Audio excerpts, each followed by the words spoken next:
All right. So, hey, this one? No, that one. I'm blind now. This one? No.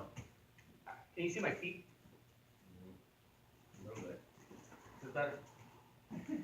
I can see your feet. Excellent. All right, guys. This is the spot. All right. So, Michael, grab you. So before I get started, of course, today is Q&A day. About the it's the last week of our open guard passing semester. So, so before you guys have any questions about passing the open guard, any troubleshooting, any issues with like maybe some confusion over one of the moves I showed, or something that someone's doing that's like stifling something that we went over, anything, you have anything you want to work on? No? Alright, cool. Well, in that case, I'll go right into the move I'm going to show today. So, I'll actually kind of give a little bit of, Wednesday will probably just be mostly drilling and talking about some of the same concepts, but I want to talk a little bit about attacking the open guard from a long range, because like everything we've done has either been standing and getting close, like getting grips on the legs and stuff, cutting through, circling all this, or getting low and kind of grinding forward.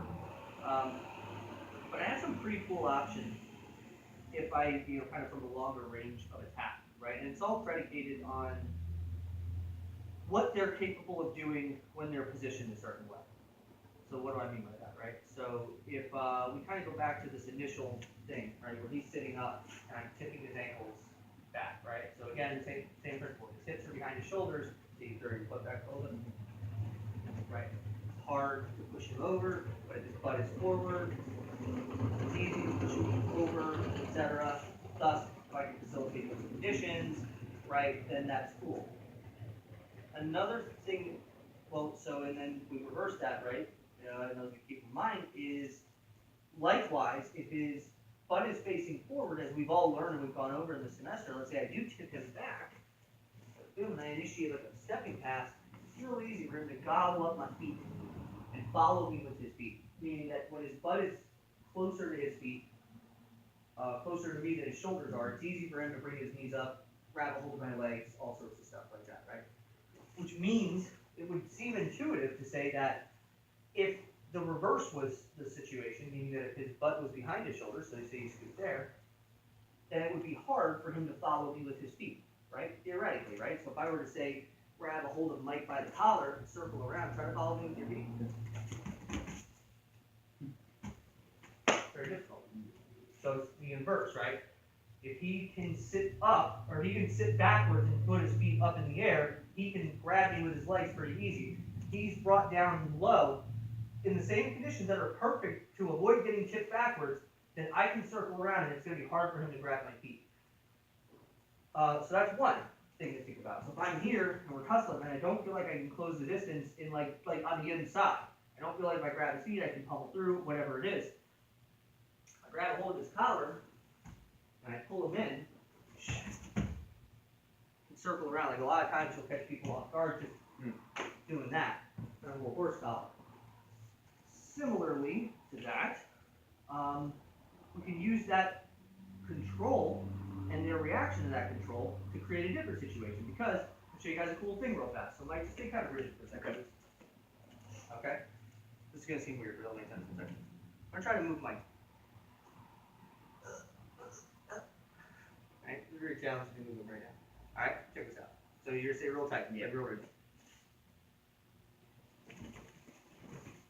Very easy. So if I tip him backwards onto basically his tailbone, I can move him very easily, right? Which means that if we're tussling, and I'm here, let's say I'll speak to the camera, probably better for me to grab this one. Yeah. So if I'm here, I grab this, I pull his head down, he starts trying to move backwards, right? I can move him around pretty easily. I can take his motion of trying to recover back and turn that against him, just like that. You can also kind of just force these conditions. If I'm here, let's reach, my thumb goes in the collar, hand crosses and grabs the pants on the opposite side of the calf like this. Tip, turn. Tip it. Again, stupidly effective. Doesn't seem like it should work, but it's the principle. Particularly if they react in the way that Lee does to them. Okay? Of course, we run into an issue, right? Because, Mike, I'm going to grab your collar. Don't let me get it. Oh, shit. Oh, Darn it. Okay, hold on, let me get it. This time I got you. Damn it. You're gonna put that hand in the way, right? Okay, so come back. So we're tussling. I go for the collar, he's gonna put the hand in the way. I'm gonna grab the sleeve. Right? If I want the collar, I reach for the sleeve. Why? Because if I go for his sleeve, I'm gonna bring his collar hand back and give me the collar. If I go for the collar, if I want the sleeve, I can go for the collar. It will give me that sleeve almost every time. What I'm aiming for is this window between his knee and his elbow to happen. Okay? So if I aim high, that's kind of where I want. This is where we get to the teleport pass, guys. What I'm gonna do is shift laterally to the opposite side of my sleeve grip and poke my hand on the mat. Right, so I'm kind of like a technical standing, but I'm going to do it in reverse. So instead of technical standing up back, I'm going to hold the collar, pull the sleeve, step through, pull myself right beside myself. So in a live kind of situation, like the way it would kind of like, it's kind of more real time, is we're tussling, boom, I'm reaching for the collar, he gets it, and I get the pass right away. Again, seemingly kind of like, how could that possibly work on people? Very effective. That one is really, really easy. So, the mechanics, just to go over again, I get this sleeve. The way I will usually get this sleeve if you play a thinking man's game, is I want to go for the collar. If I aim low for the collar, or if I try to go for the center, I'm going to get a sleeve grip that's not going to matter, because, like, stop me. Really, I get it. Right? That's not the situation, right? I need his elbow up on it. So I'm like, oh, look at this cruise missile coming in. Oh, geez Louise. Over to the side. Weight goes on this opposite hand, opposite foot. Want my foot to clear his armpit, basically. And I'm pulling in while I'm sliding forward. So I almost got to land on my hip, like hip to hip. And follow him down. They'll get this underhook actually pretty frequently if their instinct is to underhook, but then you got your Kimura. So I'm not too worried about that. So I'll do all that. Jeremy, can you request? So 3 principles. Number 1. Again, if I'm here, and let's just say for my knees, I'm trying to tip him back, and he's like, I just can't do it. Get around. Right? If he's so content on staying here, it's very difficult to follow me. Number 2, let's say trying this, okay, boom, he's not letting me. I'm here. He wants to pull back. He doesn't want these conditions. Tip him back. Turn. Take a pass. You can also sort of facilitate that, but as I feel, we used to end up in that scenario with the spin. Once you kind of know what I'm trying to do, you're like, oh, dignity. So like you can you can facilitate the steering wheel, but once they're wise to the steering wheel, it's gonna be kind of hard. And then finally, okay, I'm trying to throw those things. I'm going for my collar.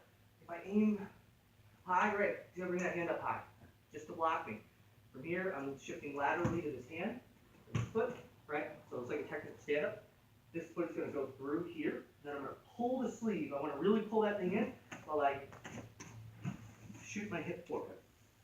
It's kind of hard to do slow, like make it look smooth. Right. So I'll do it once kind of quickly. We're tussling. Cruise missile comes in. And I land side.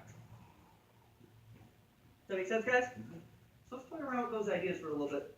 You want to get some rolling? So, that was perfect. 1, 2, 3. Let's get 3 guys rolling.